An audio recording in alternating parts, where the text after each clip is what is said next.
మీ మోకాల నొప్పులకు ఎటువంటి సర్జరీ లేకుండా ఎపియాన్ పెయిన్ క్లినిక్ అందిస్తున్న అత్యాధునిక చికిత్స.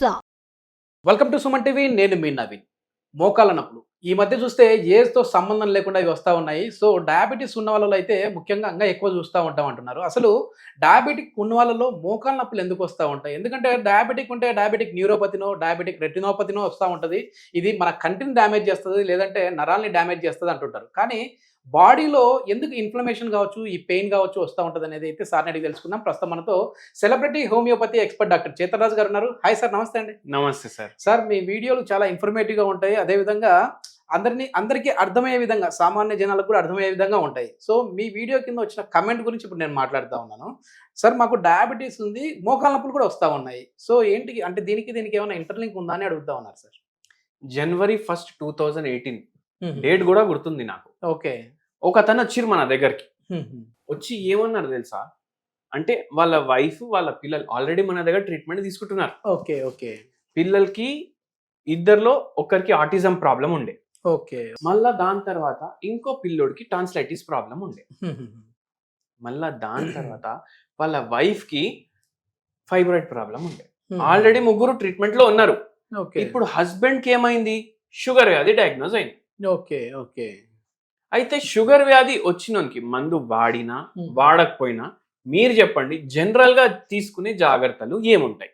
స్వీట్ ఎక్కువ తినకూడదు అంటుంటారు. ఇంకా కార్బోహైడ్రేట్స్ తగ్గించాలి అంటుంటారు.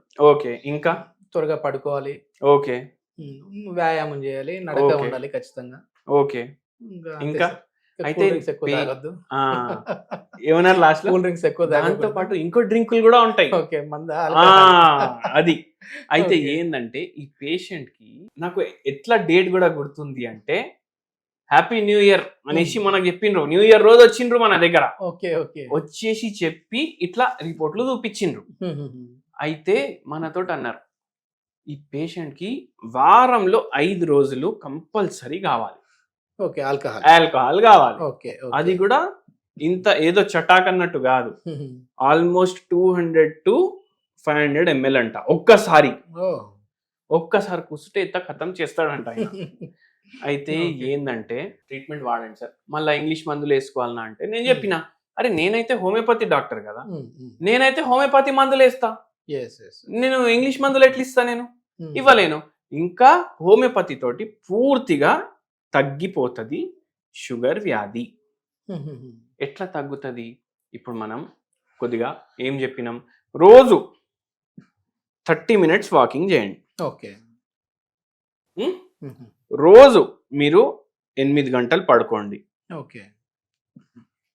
ఇది బంద్ చేయండి. ఓకే. తాగడం బంద్ చేయండి. మళ్ళా దాంతో పాటు బయట తినకండి.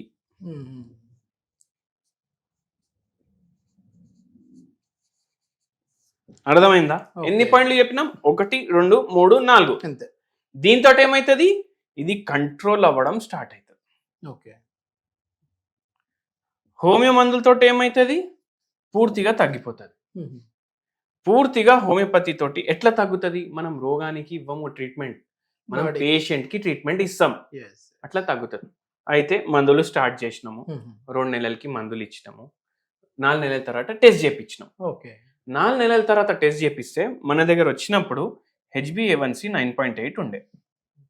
HbA1c 9.8 నుంచి 4 months తర్వాత 6.9కి వచ్చింది. Okay okay. ఇంగ్లీష్ మందులు ఇంకా స్టార్ట్ చేయలేదు. ఆయన ఒక్కటే ప్రశ్న అడిగిన, ఇదేంటి సార్ మీరు అన్ని నా ఎంజాయ్మెంట్లు బంద్ చేపించిండ్రు, నాకు ఎంజాయ్నే లేదు. లైఫ్ అంటే ఎంజాయ్ అంటే లైఫ్ అన్నాడు పేషెంట్.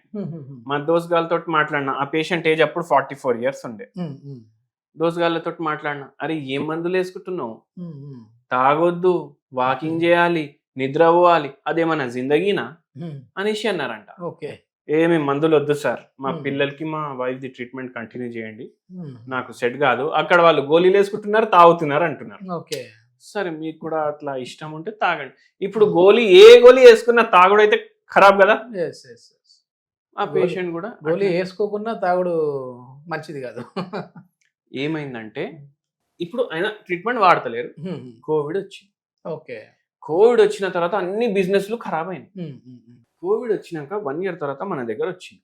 ఓకే. ఇంగ్లీష్ మందులు వాడుతున్నారు. ఇన్సులిన్ వాడుతున్నారు. ఓకే ఓకే ఇన్సులిన్ వరకు వచ్చేసింది సిచ్యువేషన్. ఇన్సులిన్ వాడుతూ కూడా HbA1c 10 ఉండే. ఓకే సరే ఇప్పుడు తగ్గించండి. సరే ఇది ఉంది. సరే దాంతో పాటు మోకాలు నొప్పులు వచ్చింది. ఓకే ఓకే ఏమైతుందంటే ఏదైతే మోకాలు ఉంటది కదా, డయాబెటీస్ రోగం ఇట్లా బయటికి కనిపించదు. వాళ్ళు కూడా తిరుగుతున్నారు, వాళ్ళు కూడా లైఫ్ ఎంజాయ్ చేస్తున్నారు, నేను ఒక్కడనే ఎంజాయ్ చేస్తలేను అన్నట్టు అన్నాడు కదా పేషెంట్. ఏమైతుందంటే టిష్యూ లెవెల్, సెల్యులార్ లెవెల్లో డ్యామేజ్ అవుతుంది. ఇప్పుడు ఇక్కడికి మజిల్, లిగమెంట్లు, మళ్ళా ఇదంతా గుజ్జు, ఇవన్నీ ఉంటాయి కదా, ఇవన్నిటికి సెల్స్ ఉంటాయి కదా, కణాలు, ఇవన్నిటిని అటాక్ చేస్తుంది షుగర్ వ్యాధి. ఇవన్నిటిని చంపేటట్టు చేస్తుంది. మళ్ళా ఇప్పుడు ఒక యుద్ధం జరుగుతుంది. యుద్ధంలో గన్ తీసుకొని ఒక సోల్జర్ని కాల్చి చంపేసిర్రు అనుకోండి, ఏమైతుంది, వాడు చచ్చిపోతాడు అప్పటికప్పుడు ఆన్ స్పాట్. కానీ ఒకరిని పట్టుకున్నారు, వాని దగ్గర నుంచి ఇన్ఫర్మేషన్ తీయాలి. డైలీ వాడిని టార్చర్ చేస్తే వాడే అంటాడు, అరే సావు ఎప్పుడు వస్తుంది నాకు అనేసి. షుగర్ వ్యాధి కణాలని అట్లా చేస్తుంది. అట్లా చేసి చంపకుండా చంపుతుంది. అయితే టైం పడుతుంది. ఎట్లా, మోకాల్ని డ్యామేజ్ చేస్తుంది, నరాల్ని డ్యామేజ్ చేస్తుంది, గుండెని డ్యామేజ్ చేస్తుంది. అట్లా టార్చర్ పెడతానే ఉంటది బాడీకి. మీకు అర్థం కాదు. మీకేం అనిపిస్తుంది, అరే ఎంత ఉంది జిందగీ, మంచిగా ఉండాలి, రేపు పోయినా సరే ఎంజాయ్ చేసిపోవాలి నేను. అయితే ఏమైతుంది, చేతులు లాగడం, కాళ్ళు లాగడం, నరాలు డ్యామేజ్, మోకాల్లో ఆర్థరైటిస్ రావడం. ఎట్లా, సెల్యులార్ లెవెల్లో ఇది AGES అనేసి ఉంటాయి. ఇవి పెరిగిపోతాయి షుగర్ వ్యాల్యూ. ఇవి అన్ని డ్యామేజ్ చేస్తాయి కార్టిలేజ్ ని, బోన్స్ ని, మజిల్స్ ని, ఇవన్నిటిని డ్యామేజ్ చేస్తాయి. ఈ పేషెంట్ కి అట్లా ఆస్టియో ఆర్థరైటిస్ వచ్చేసి. సరే వచ్చింది ఏమన్నా స్ట్రెస్ కూడా మాట్లాడతాం కదా మనం. షుగర్ వ్యాధి వచ్చే ముందు ఎవరికో నమ్మి బట్టలు దుకాణం పెట్టిండు ఆయన. ఎంత, మొత్తం సంపాదించిన దాంట్లో 30 లక్షలు పెట్టేసిండు. పెట్టేసి మొత్తం బట్టలు దుకాణం లుక్సాన్ అయిపోయింది. ఆ స్ట్రెస్ తో కోల్పోక ఈ ఆల్కహాల్ కన్జంప్షన్ పెరిగింది. ఇప్పుడు చెప్తున్నారు మనకు పేషెంట్, ఇవన్నీ ఇంతకు ముందు చెప్పలేదు. ఆల్కహాల్ కన్జంప్షన్ ఇంత పెరిగి ఇట్లా ప్రాబ్లం అయింది. ఇది కూడా హోమియోపతి కూడా ఇచ్చినాం, హోమ్ రెమెడీ కూడా చేసినాం, ఇవన్నీ కూడా స్టార్ట్ చేసినాం. 1 year లో ఇన్సులిన్ బంద్ చేసినాం, 1.5 year లో ఇంగ్లీష్ మందులు బంద్ చేసినాం, 2.5 years కి హోమియోపతి కూడా బంద్ చేసినాం. దాని తర్వాత రోజు వరకు షుగర్ వ్యాధి లేదు, పేషెంట్ తాగుడు కూడా బంద్ చేసి. హోమ్ రెమెడీ ఏంటి సార్? హోమ్ రెమెడీ ఈ పేషెంట్ కి కూడా చెప్పిన, మీ అందరితో కూడా చెప్తా. ఏం చేయాలంటే, ఇట్లా బయట తినే అలవాటు ఉంటుంది ఫుల్ కొందరికి. అయితే డైలీ ఒకటి గుర్తుపెట్టుకోండి, బయట తినొద్దు, దాని బదులు ఇంట్లో తినాలి. ఎట్లా తినాలి, వారానికి, ఇప్పుడు నరాలు ఎఫెక్ట్ అవుతున్నాయి, మోకాలు ఎఫెక్ట్ అవుతున్నాయి, అవునా కాదా? నరాలు మంచిగా అవ్వాలంటే పెసరట్టు. పెసరట్టు ఏంది, పెసరపప్పు తోటి చేస్తారు. నరాలకు సంబంధించిన ప్రోటీన్ ఉంటది, మీకు విటమిన్ B కాంప్లెక్స్ ఉంటది దీంతో, అది ఎక్కువ తీసుకోవాలి. మళ్ళీ అది మోకాలకి కూడా హెల్ప్ చేస్తుంది. నరాలకి, మోకాలకి రెండిటికి హెల్ప్ఫుల్ ఉంటది. 2 సార్లు అట్లీస్ట్ వారంలో తినాలి. ఇప్పుడు తినాలి అంటే 10-20 కాదు, ఇంత ఇస్తున్నా నేను 10 తింటున్నా అట్లా కాదు. అరే లిమిట్ లో తినండి, అట్లా ఒక్క మీల్ 2 అట్లా తినండి. అట్లీస్ట్ 2 times, 4 times కుదిరితే 4 times. మళ్ళీ దేంతో తినాలి, ప్రతిసారి చట్నీతో తినాలి. అరే చట్నీతోటే తినాలని రూల్ ఉందా? ఇప్పుడు ఫస్ట్ దోశ వచ్చింది, దాని తర్వాతనే మసాలా దోశ వచ్చింది కదా, అవునా కాదా? అంతకు ముందు అయితే మసాలా దోశ లేకుండే. మసాలా దోశ అంటే ఆలు కూర యాడ్ చేస్తారు, మీరు కూరలతో తినండి, అవునా కాదా? కూరగాయలతో తినండి, ఏ కూర ఇంట్లో వండితే ఆ కూరగాయలతో తినండి, అట్లా చేయండి. మళ్ళా నెక్స్ట్ ఏంటంటే పొడులు.